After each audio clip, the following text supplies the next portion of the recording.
algumas perguntas que chegaram aqui, ó, algumas perguntas. Sou líder, mas minha mulher não me acompanha, o que faço? Deixa eu explicar uma coisa para vocês. O que é submissão? Submissão é estar casada com a missão do marido. Sabe, eu aconselho muitos casais antes de se casar. Né? Muitos casais eu aconselho antes do casamento. E eu tenho dito para os casais, antes de se casar, conversem sobre vocação. Viu, Milena? Quando você casar, antes de casar, tem que conversar sobre vocação. A Beth, você já é casada? Já é casada. Então você já conversou, com certeza. Se não conversou... Muito bem. Então, olha só, tem que conversar sobre vocação. Senão, um vai atrapalhar o outro, um vai ser problema para o outro. Eu vou repetir uma história pessoal aqui. Antes de me casar com a Rosemary, eu me lembro como se fosse hoje. Nós estávamos no mês de junho, muito frio, na frente da casa dela, conversando dentro de um Chevette que eu tinha. Chevette, gente. Veja só, hein? Chevette. Azul. Um Chevette azul que tinha um toca-fita assim. Como é que chama aquele toca-fita? All-Star, Rodstar, sei lá. Uma coisa assim. É do Chevetinho. Os mais novos nem sabem o que é isso, mas pergunta que eu te explico depois. Presta atenção, eu estava lá, eu e a minha esposa Rosemary, naquela noite, conversando na frente da casa dela, e eu lembro que nós falamos sobre o meu chamado pastoral. E eu disse para ela o seguinte: olha, antes de casar, eu gostaria de falar para você que desde a minha adolescência, Deus tem falado comigo sobre o meu chamado pastoral. E aí eu comecei a falar com ela sobre o que significava ser esposa de pastor, porque o avô dela era pastor, meu pai foi pastor, e aí eu comecei a explicar para ela o que era ser uma esposa de pastor, e eu me lembro que eu fiz a pergunta-chave: você está disposta a casar comigo e ser esposa de pastor, passando por todos esses desafios sem problema? E ela disse: eu quero casar com você.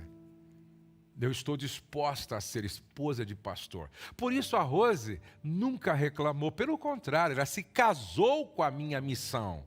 Então, esse é um assunto que tem que conversar antes. Agora, você pode resolver isso com a sua esposa se ela entender que ela deve se casar com a sua missão para que a sua realização seja a realização dela. Segundo, como atingir a maturidade após o casamento?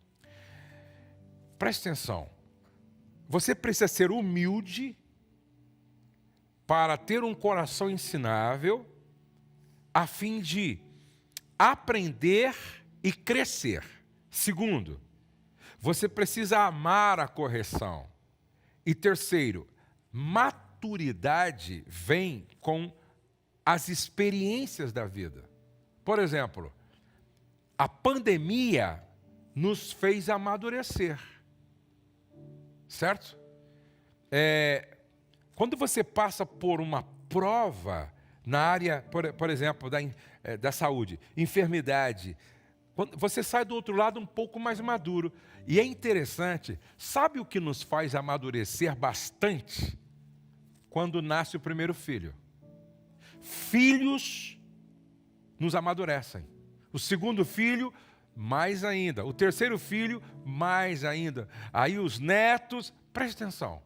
Então esse é o processo do amadurecimento e não é de uma hora para outra, requer tempo. 3. Depois de muitas decepções, não tenho desejo de congregar em lugar algum. O que preciso fazer? Você precisa entender que na igreja tem uma igreja visível e uma igreja invisível. A igreja visível essa igreja aí que você vê que tem gente que decepciona, frustra, tem pecadores. Ou seja, essa igreja visível, ela é uma igreja trabalhosa, onde tem muitas imperfeições e muitos problemas, e escândalo. Agora, quando Deus olha, no meio dessa igreja visível, existe uma igreja invisível, que é a noiva do Cordeiro, formada pelos lavados e redimidos pelo sangue do Cordeiro. São as virgens prudentes. Lembra daquele grupo que Jesus falou na parábola? Aqueles dois grupos, virgens loucas e virgens prudentes. Lembra disso?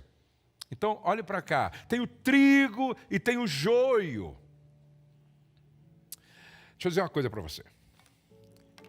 Eu li em um livro que a igreja é como a Arca de Noé. Eu fico imaginando como a Arca de Noé, Claudivan, não era complexo, hein? Já pensou aquela bicharada toda dentro da arca? E grita daqui, mia de lá, canta de lá, o galo, não é?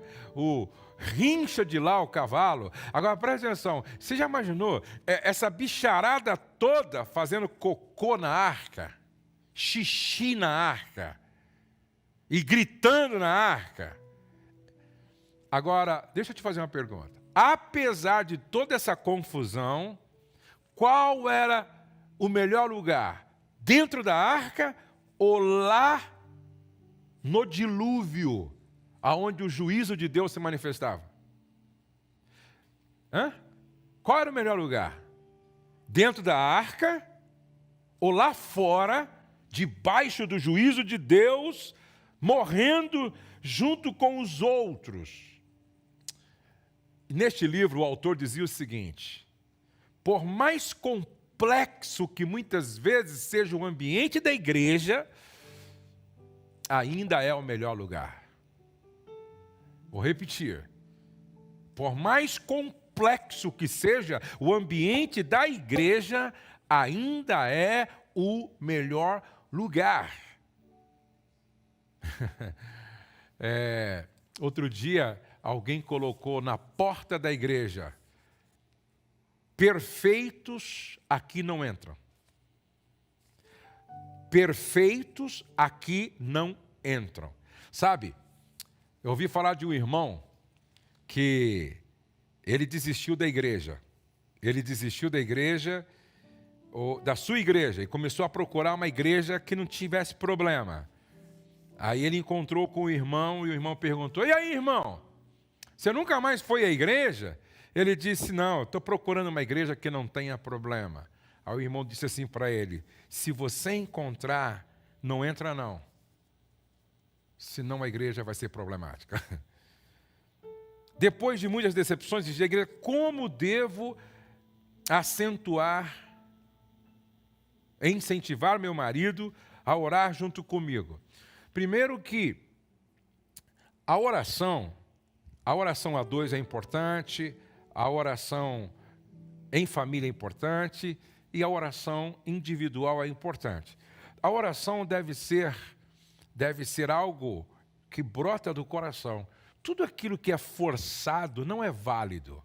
Tudo aquilo que é obrigado não faz sentido. Então, você deve sutilmente influenciar seu marido para de coração ele decida orar com você. Mas não force, porque se for forçado, não faz sentido. Quando o marido dedica-se mais à igreja e a ajudar pessoas do que o casamento, o que fazer? Olha, preste atenção. Moody escreveu uma frase que eu gosto muito. Se você não trata bem sua esposa, eu não quero ouvi-lo falar de Jesus. Se você não trata bem a sua esposa, eu não quero ouvi-lo falar de Jesus. Nós poderíamos acrescentar: se você não trata bem o seu marido, eu não quero ouvi-la falar de Jesus. Olha o que Paulo, deixa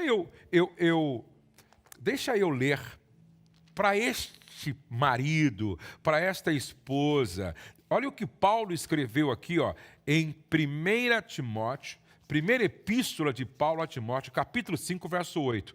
Ora, se alguém não tem cuidado dos seus, e especialmente dos da própria casa, tem negado a fé e é pior do que o descrente.